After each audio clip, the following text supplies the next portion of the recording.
भारत माता की, भारत माता की, वंदे वंदे।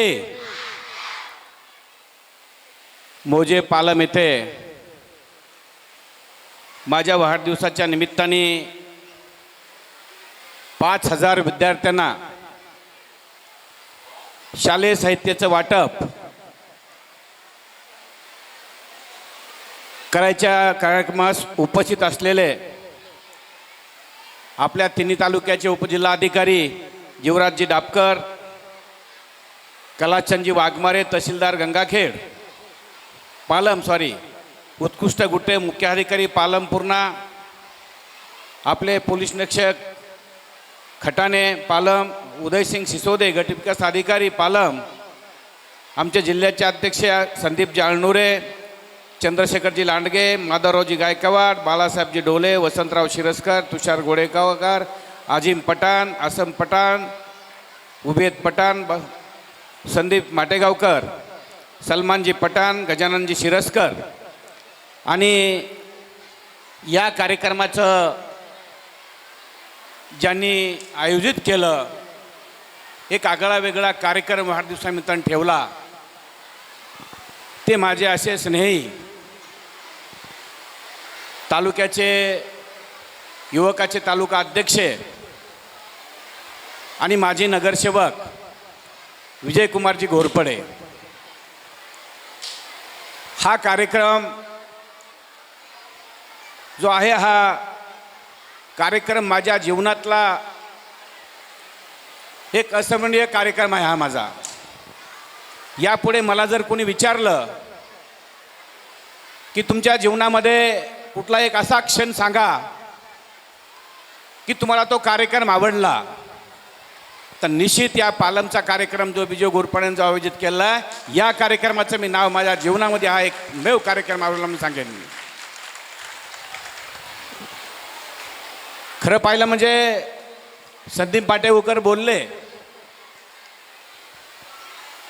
विजूबद्दल बरंच काय सांगितलं, मी त्यालाही म्हणलं तू प्रस्तावना कर, कार्यक्रम एवढा चांगला मोठा ठेवला, प्रस्तावना कर।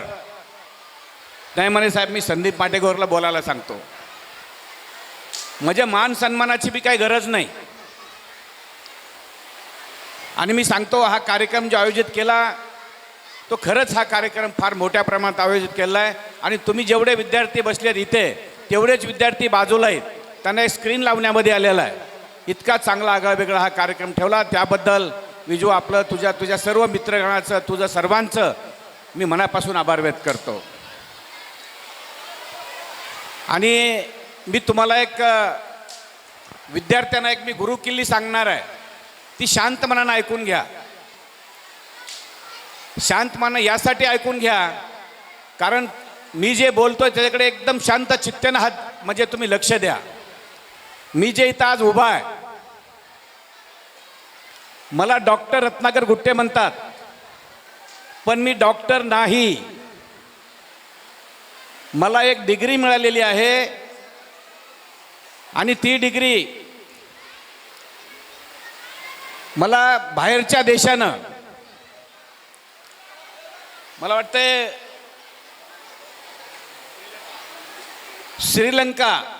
श्रीलंकन गव्हर्नमेंटनं ही मला डिग्री दिलेली आहे। मी समाजकारण करण्यामध्ये, इतर सर्व काही काम करण्यामध्ये एक चांगलं एक नेतृत्व आहे म्हणून मला डिग्री मिळाली आहे। आणि मी तुम्हाला सांगतो, मी फक्त 10वी पर्यंत शिकलोय। किती? 10वी पर्यंत। मी तुम्हाला शांत चित्तानं ऐकून घ्या, मी 10वी पर्यंत शिकलो। मी 10वी पर्यंत शिकत असताना मी माझ्या आईवडिलाची मनातून सेवा केली। मी माझ्या आईला वडिलाला कधी दुखवलं नाही। लहानपणी आई वडील मारत असतात, उलटून त्यांना कधी मी बोललो नाही आणि त्यांचे आशीर्वाद मागत गेलो, आशीर्वाद मागितले। तुमच्यातला एक विद्यार्थी, प्रत्येक विद्यार्थी माझ्यासारखा घडू शकतो, 100% घडू शकतो। कारण मी 10वी शिकलो, पण मी जे काय करत होतो ते सगळं मी माझ्या इमानदारीनं केलं। मी नोकरी केली, त्या नोकरीमध्ये माझ्या मालकाचं हित काय ते बघितलं. आणि त्यानंतरही पलीकडे जाऊन म्हणजे मी ज्यावेळेस बाहेर आपल्या महाराष्ट्राच्या बाहेर शिकत होतो आणि महाराष्ट्राच्या बाहेर ज्यावेळेस मी नोकरी करत होतो त्यावेळेस मला 200 रुपये मला पगार मिळायचा. त्यामध्ये 150 रुपये मी माझ्या आईवडिलाला पाठवत होतो. आईवडिलाला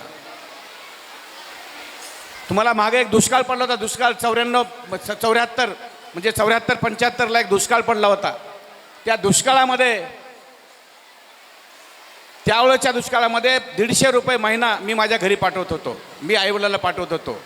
आणि तो आशीर्वाद फार मोठा आशीर्वाद असतो. त्यामुळे जीवनामध्ये तुम्ही एक ठरवा, एक गोल ठरवा की तुम्हाला काय बनायचं आहे. तुम्ही जर मनात ठरवलं तर निश्चित ते तुमच्या मनात जर ठरवलेलं ते यश येतं त्याला.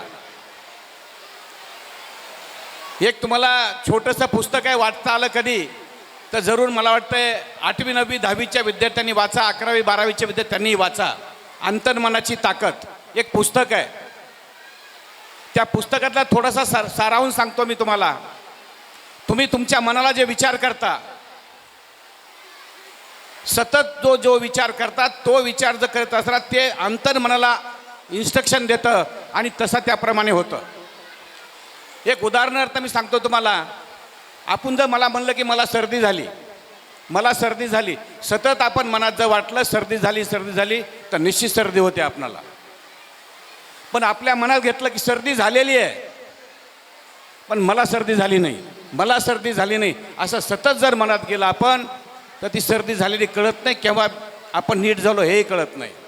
त्याच्यामुळं मनाचा निश्चय करा आणि मनात जे आपण ठरवा आपल्याला काय करायचं जीवनामध्ये काय करायचं हे ठरवा. आपण थोड्याशा भाषणामध्ये आळनुरींनी सांगितलं आजकाल मोबाईल फोनचं फार आहे. मोबाईल फोन कधी वापरायचा, कशासाठी वापरायचा तेवढ्यापती वापरायला हरकत नाही. कारण तुम्हाला शिकत असताना मोबाईल लागतो, आज लॅपटॉप लागतो. त्याच्यामुळे जेवढा त्याचा उपयोग करून घ्यायचा तेवढा शिक्षणासाठी उपयोग करून घ्या. आपल्या आईवडिलाला भावाला बहिणीला बोलण्यासाठी उपयोग करून घ्या. त्याच्या पलीकडचा त्या मोबाईलचा कधीही उपयोग झाला नाही पाहिजे. आणि मी जे घडलो आज जीवनामध्ये एक लक्षात ठेवा, संघर्ष करणं शिका. तुम्ही लहान आहेत पण आतापासून संघर्ष करणं शिका. संघर्षाशिवाय यश नाही लक्षात ठेवा. संघर्ष केला पाहिजे कारण सहजासहजी कुठलीही गोष्ट मिळत नाही. आपला काही मिळवायचं आहे तर आपला संघर्ष करावा लागतो. यश कधीच मिळत नाही. आपण जर अभ्यासच केला नाही आपण पास होऊ का? आपला अभ्यास करावा लागेल. पहाटे उठून अभ्यास करावा लागेल, रात्री अभ्यास करावा लागेल, दिवसा अभ्यास करावा लागेल. आणि आपल्या गुरुजनांना शिक्षकांना गुरुजन जे आपले शिकवतात त्यांना आईवडिलाचं स्थान द्या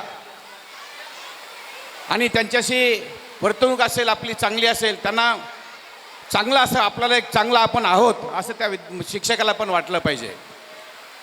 आईवडिलावर प्रेम करा, आपल्या भावावर प्रेम करा, आपल्या बहिणीवर प्रेम करा.